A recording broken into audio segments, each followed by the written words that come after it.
नई तकनीक ने सोना उपजाया, उन्नत बीज से जादू है छाया। कम पानी में फसल लहराई, सुख समृद्धि ले ली अंगड़ाई। अब तो मुट्ठी में है आसमान, मुट्ठी में है आसमान, मुट्ठी में है आसमान। सभी किसान भाई बहनों को मेरा नमस्कार। आपकी पसंदीदा पत्रिका मुट्ठी में है आसमान लेकर हम फिर आ गए हैं, आप भाई बहनों से जुड़ी तमाम दिलचस्प और महत्वपूर्ण जानकारियां लेकर। ऐसी जानकारियां जिनका सदुपयोग आपके हिस्से के आसमान को आप तक पहुंचाने में मदद करेगा। दोस्तों, मुट्ठी में आसमान के इस पहले भाग के लिए हम आपको लिए चलते हैं बांस की दुनिया में।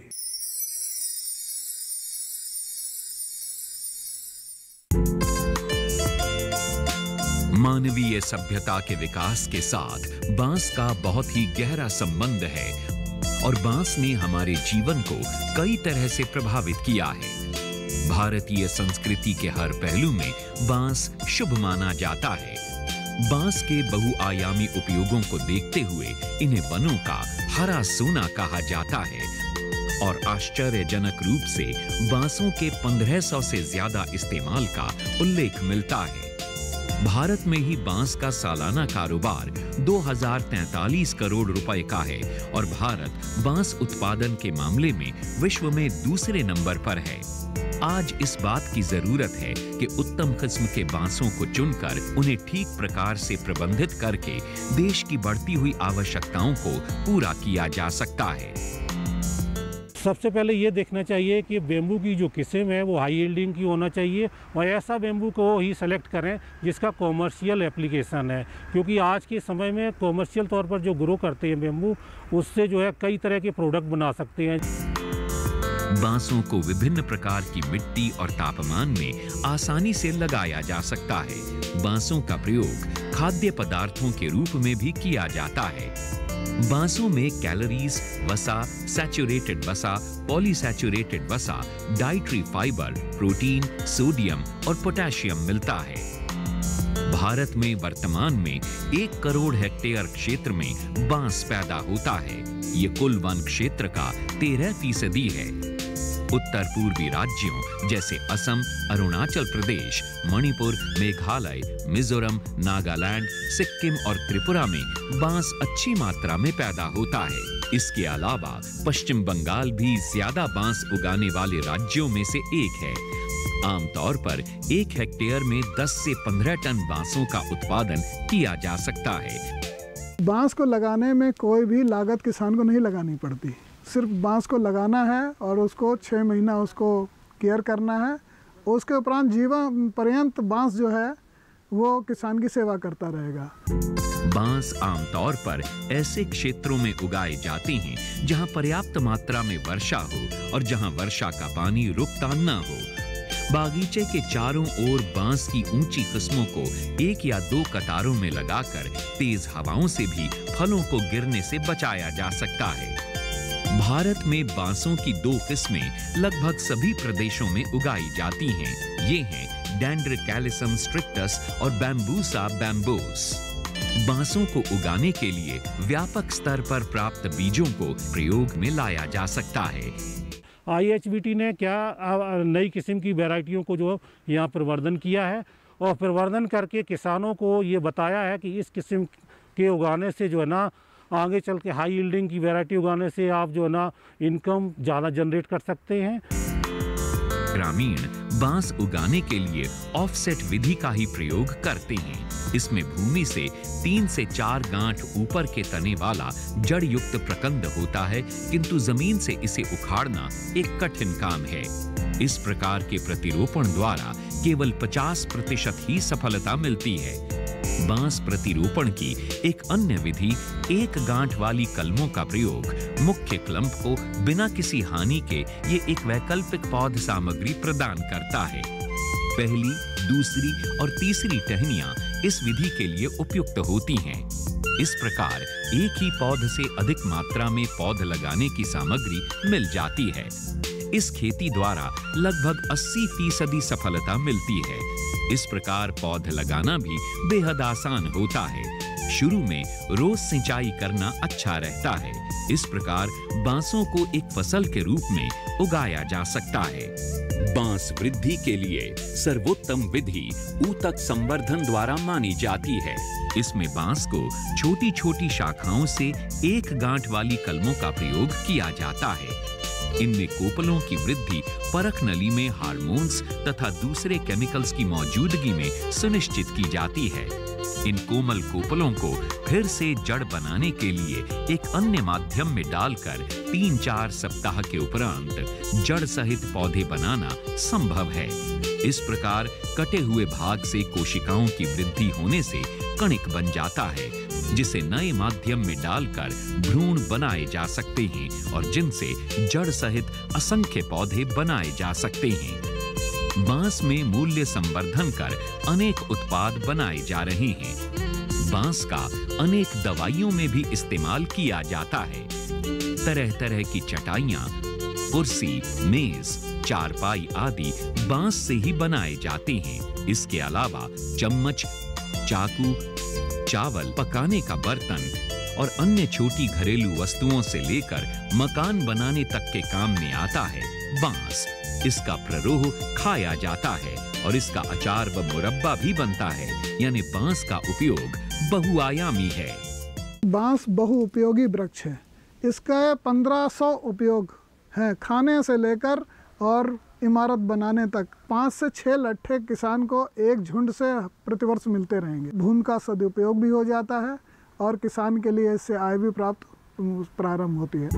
आज आवश्यकता इस बात की है कि उच्च गुणवत्ता युक्त बांस की पौध सामग्री को तैयार कर समस्त देश के किसानों को इसकी खेती के लिए जागरूक बनाया जाए। समृद्धि के लिए बांस इस देश का लक्ष्य होना चाहिए, ताकि बंजर और खाली जमीन का सदुपयोग किया जा सके और ग्रामीण स्तर पर रोजगार के अवसर पैदा हों। मुट्ठी में है आसमां।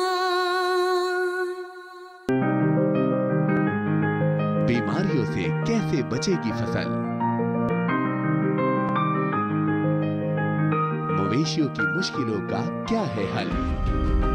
कहां से लाएं बीज, कितनी लगेगी खाद? किसानों के हर फोन का विशेषज्ञ देंगे जवाब। देखिए हेलो किसान लाइव सोमवार से शुक्रवार शाम 6 बजे। मुट्ठी में है आसमां। किसान भाई बहनों, मुट्ठी में आसमान में हम आपको अनेक कृषि संस्थानों से रूबरू कराते हैं। ये संस्थान दिन रात नए नए अनुसंधान करते हैं ताकि हमारा अन्नदाता बेहतर जीवन जी सके। कटक में ऐसा ही एक संस्थान है, राष्ट्रीय चावल अनुसंधान संस्थान। तो चलते हैं कटक।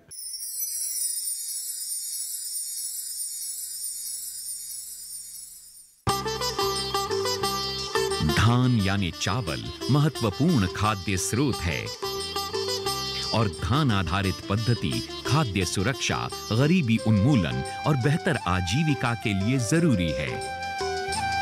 भारत धान उत्पादन में दूसरा सबसे बड़ा उत्पादक है। यहाँ के किसानों के लिए चावल या धान की फसल हमेशा प्राथमिकता में रहती है। भारत में धान की अधिक खपत के कारण ही ये जरूरी हो जाता है कि हमारे देश का किसान अधिक और गुणवत्ता वाले चावल पैदा करे। भारत सरकार ने धान की पैदावार के सभी पहलुओं पर नए अनुसंधान करने के लिए एक संस्थान की 23 अप्रैल 1946 को स्थापना की। राष्ट्रीय चावल अनुसंधान संस्थान यानी NRRI। 60 एकड़ जमीन पर शुरू हुए इस संस्थान का कार्यालय विद्याधरपुर, कटक, उड़ीसा में रखा गया। NRRI फसल विज्ञान डिवीजन के तहत भारतीय कृषि अनुसंधान परिषद के अहम संस्थानों में से एक है। इस संस्थान के 2 अनुसंधान केंद्र हैं। ये दोनों अनुसंधान केंद्र अधिक वर्षा और कम वर्षा से संबंधित समस्याओं के समाधान के लिए काम करते हैं। NRRI के 2 कृषि विज्ञान केंद्र कार्यरत हैं। जलवायु परिवर्तन के कारण से जो बदलाव आता है, जो परिस्थिति सृष्टि होता है, उसको लेकर किसान कैसे उभर सकते हैं, उनके लिए जो प्रजातियां विकास करना है उसी दिशा में हम लोग कार्य कर रहे हैं। जलवायु परिवर्तन के परिस्थिति में जो शस्य संबंधी का प्रबंधन है उसके भी विकास में इसी संस्था कार्यरत है और देश में खाद्य सुरक्षा, खाद्य निरापत्ता एवं कृषक भाइयों के लिए कैसे अपना आमदनी ज़्यादा बढ़े उसके दिशा में इसी संस्थान महत्वपूर्ण योगदान दे रहा है। भारतवर्ष में धान की लगभग 1000 से ज्यादा उन्नतशील किस्में विकसित की जा चुकी हैं। राष्ट्रीय चावल अनुसंधान संस्थान ने ऐसे ही विभिन्न पारिस्थितिकी तंत्र में अच्छी पैदावार के लिए चावल की किस्में तैयार की हैं। देश का किसान इन किस्मों के ज्यादा उत्पादन के लिए पानी की जरूरतें, तापमान क्या होना चाहिए, पौधों के लिए पौष्टिक तत्व कितना चाहिए, सिंचाई और कटाई का सही समय क्या है, ऐसी तमाम जानकारियां राष्ट्रीय चावल अनुसंधान संस्थान किसानों को मुहैया कराता है। हमारे देश की स्थितियों के लिए जैसे कम पानी या कभी कभी अधिक पानी खो जाता है, बाढ़ आ जाती है, ऊंची जमीन के लिए तथा गहरे पानी की स्थितियों के लिए उन 114 प्रजातियों का विकास किया है। जो नई परिस्थितियां आने वाली हैं उनसे भी निपटने के लिए हम निरंतर प्रयासरत हैं। धान की उचित बीज और उचित प्रजाति, यह दो विशेष रूप से हम लोग उस पर ध्यान दें। राष्ट्रीय चावल अनुसंधान संस्थान ने धान यानी चावल की पैदावार को बढ़ाने के लिए अनेक अनुसंधान, प्रयोग और प्रयास किए हैं। संस्थान ने वक्त की जरूरत के मुताबिक किसानों को फायदा पहुंचाने के लिए हाल ही में परागकोश संवर्धन से डबल हैप्लॉइड यानी 2 गुना अगुणित का उच्च आवृत्ति वंश विकसित करने में सफलता प्राप्त की है। किसान को ये जो संकर जातीय धान को हर साल खरीद करना पड़ता है, इसीलिए एक डबल हैप्लॉइड टेक्निक निकाला, उसको बार बार नहीं खरीद करना पड़ता है, उसका उत्पादन संकर धान का साथ बराबर होता है और उसका जो ड्यूरेशन वो भी संकर प्रजाति का सपोज 150 दिन हुआ, उसका 10-15 दिन घटता है। CR 310 को भारत में पहली बार उच्च प्रोटीन युक्त चावल किस्म के रूप में केंद्रीय स्तर पर विमोचित किया गया। इस किस्म में प्रोटीन की मात्रा के बढ़ने से करोड़ों गरीबों तथा चावल खाने वालों की पोषण संबंधी जरूरतें सुनिश्चित की जा सकेंगी। हमारा राष्ट्रीय अनुसंधान संस्था ने चावल में प्रोटीन की मात्रा बढ़ाया, उसमें अभी 10 से 12% प्रोटीन मिलेगा। ये जो चावल खाने वाला लोग है उसमें उसको पौष्टिकता मिलेगा। धान की पारंपरिक बुआई की जगह अब किसान सीधी बुआई की ओर अग्रसर हो रहे हैं। वर्षा आधारित निचली भूमियों के अंतर्गत शुष्क सीधी बुआई की जाती है। धान के अंकुरित बीजों को गीली मिट्टी में सीधी बुआई करने को DSR कहा जाता है। धान की खेती के लिए आवश्यकता अनुसार नाइट्रोजन प्रबंधन भी जरूरी है। राष्ट्रीय चावल अनुसंधान संस्थान ने नाइट्रोजन प्रबंधन के लिए विशेष रूप से निर्मित पत्ती के रंग का चार्ट विकसित किया है। इसके इस्तेमाल से किसान फसलों की जरूरत के हिसाब से नाइट्रोजन का तालमेल बैठा सकते हैं। अंग्रेजी, हिंदी और उड़िया में सभी आवश्यक सूचनाएं लिखी हुई हैं, जिन्हें किसान आसानी से पढ़ और समझ सकते हैं। नाइट्रोजन मैनेजमेंट करने के लिए हमारे संस्थान ने एक विशिष्ट रूप से निर्मित पत्ते के रंग के चार्ट का विकास किया है। इस चार्ट का इस्तेमाल करके हम लोग अपने धान के खेत में नाइट्रोजन मैनेजमेंट अच्छे से कर सकते हैं। राष्ट्रीय चावल अनुसंधान संस्थान ने भी किसान भाइयों के लिए कई किफायती तकनीकें विकसित की हैं, जो ज्यादा और अच्छी पैदावार तो दे ही रही हैं, साथ ही किसानों के काम को आसान भी बना रही हैं। धान की एकीकृत फसल प्रणाली किसानों की आय में वृद्धि को नए आयाम दे रही है। धान की फसल के साथ साथ मछली, मुर्गी, बत्तख और बकरी पालन भी किया जाता है। इतना ही नहीं, खेत की मेढ़ों पर फल फूल एवं सब्जियों का उत्पादन भी किया जा सकता है। इससे छोटे और मध्यम वर्ग के किसान पूरे साल आय प्राप्त कर सकते हैं। NRRI ने समन्वित कृषि प्रणाली का एक मॉडल तैयार किया है, जिसमें धान की खेती के साथ साथ हम पशुपालन, बागवानी और सब्जी उत्पादन कर सकते हैं। इस पूरी प्रक्रिया में हम पानी का संरक्षण तो करते ही हैं, मछली पालन कर किसान भाई अपनी आय भी बढ़ा सकते हैं। राष्ट्रीय चावल अनुसंधान संस्थान ने भी एक मोबाइल ऐप तैयार किया है और इस ऐप का नाम है राइस एक्सपर्ट। इस ऐप के जरिए किसान चावल की विभिन्न किस्मों, कृषि उपकरणों, उपयोगी समाचारों, विशेषज्ञों की सलाह और अन्य सेवाओं का लाभ उठा सकते हैं। मुट्ठी में है आसमां।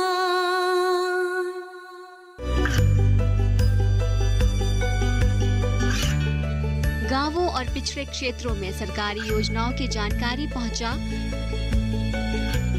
देश में कौशल और क्षमता विकास कर ग्रामीणों को सामाजिक बदलाव और विकास से जोड़ने की दूरदर्शन किसान की पहल चौपाल चर्चा देखें सोमवार से शुक्रवार सुबह 9 बजे।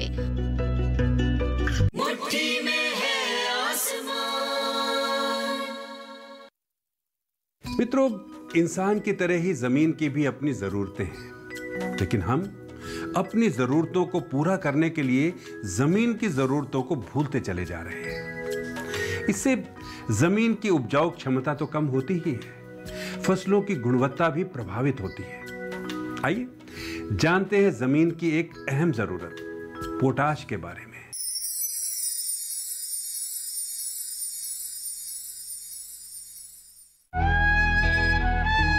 आज कृषि का परिदृश्य ऐसा है जिसमें ये साफ दिखाई दे रहा है कि हम जमीन की जरूरतों का पूरा ख्याल नहीं रख पा रहे हैं और लगातार इसके दुष्परिणाम भुगत रहे हैं। जमीन की उपजाऊ क्षमता कम हो रही है और देश खाद्यान्न की बढ़ती हुई जरूरतों को पूरा करने के लिए चिंतित है। अधिक खाद्यान्न उत्पादन के कारण जमीन की उर्वरा शक्ति का ह्रास होने लगता है। हमारी भूमि के अच्छे स्वास्थ्य के लिए 16 पोषक तत्व जरूरी माने जाते हैं। कार्बन, हाइड्रोजन और ऑक्सीजन, इन तीनों तत्वों की पूर्ति भूमि को पानी और हवा से हो जाती है।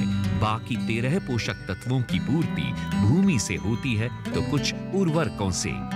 पौधों को नाइट्रोजन और फास्फोरस की जरूरत होती है, लेकिन साथ ही साथ हमें यह भी समझना होगा कि उन्हें पोटाश की भी जरूरत होती है। संतुलित पोटाश प्रबंधन का मतलब यही हुआ कि सही पोटाश उर्वरक को सही मात्रा में, सही समय पर तथा सही जगह पर इस्तेमाल करना।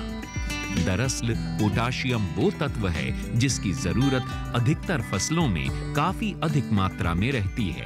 पोटाश की मांग पौधों की वृद्धि दर पर निर्भर करती है और पौधों द्वारा पोटाशियम का अवशोषण पूरे जीवन काल में होता रहता है। पौधों द्वारा अवशोषित पोटाश का लगभग 1/4 भाग दानों, फलों, गुठलियों आदि में तथा 3/4 भाग पौधे की पत्तियों व पुआल आदि में होता है।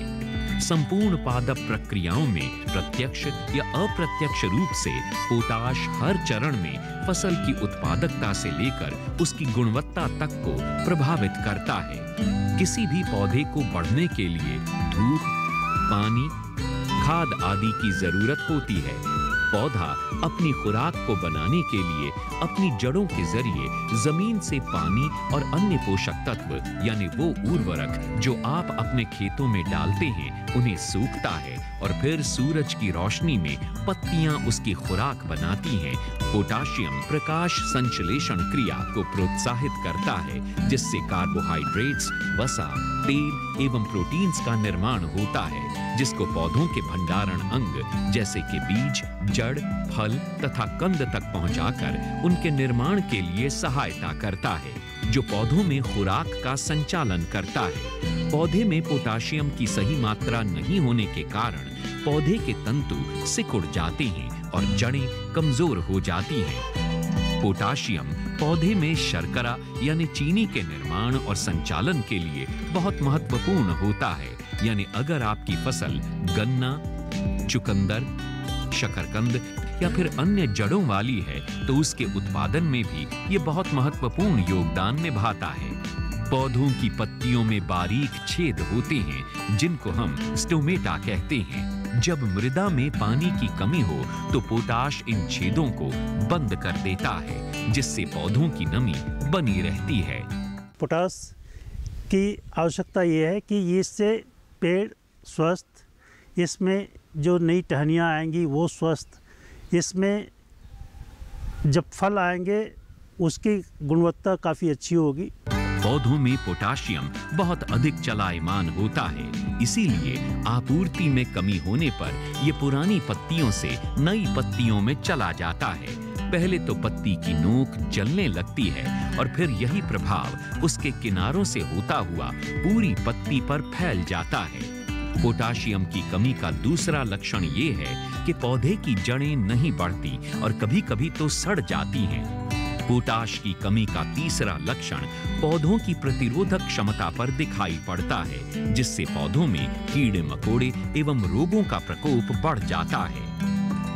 मक्का में पोटाशियम की कमी होगी तो पोरी यानी इंटरनोड छोटा हो जाएगा और बढ़वार में कमी हो जाएगी और भुट्टे में दाने पूरी तरह से नहीं बनते। जड़ वाली फसलें जैसे आलू, शकरकंद, गाजर आदि में पोटाशियम की कमी से बढ़वार घट जाती है। पोटाश इस वक्त वो तत्व है जो सबसे ज़्यादा लिया जाता है। मुख्य जो 16 तत्व हैं उसमें आलू सबसे ज़्यादा पोटाश को ही लेता है, लेकिन धीरे धीरे ये मात्रा कम होती जा रही है। आलू में जो मुख्य तौर पे पोटाश है वो आलू का जो कंद है उसके आकार को बढ़ाता है। लिहाजा ये ध्यान रखिए कि जब तक आपको पोटाशियम की कमी के लक्षण दिखाई देते हैं तब तक फसल को काफी नुकसान पहुंच चुका होता है। पोटाश जो होता है उसमें जड़ जो होती है ना, जड़ को डेवलप करता है, जिससे कि उसको न्यूट्रिएंट्स ज़्यादा अपटेक होता है, मिलता है, जिससे कि कांदी की क्वालिटी जो है काफ़ी अच्छी हो जाती है। फसलों में पोटाश की मात्रा का निर्धारण करने के लिए मिट्टी परीक्षण बहुत जरूरी है, जिससे हमें पता चलता है कि मिट्टी में पोटाश की मात्रा कितनी है। किसानों को पोटाश अनाज वाली फसलों में 50 से 60 किलोग्राम प्रति हेक्टेयर, गन्ने जैसी चीनी वाली फसलों के लिए 80 से 100 किलोग्राम प्रति हेक्टेयर और कपास जैसी रेशेदार फसलों के लिए 60 से 80 किलोग्राम प्रति हेक्टेयर पोटाश डालना चाहिए।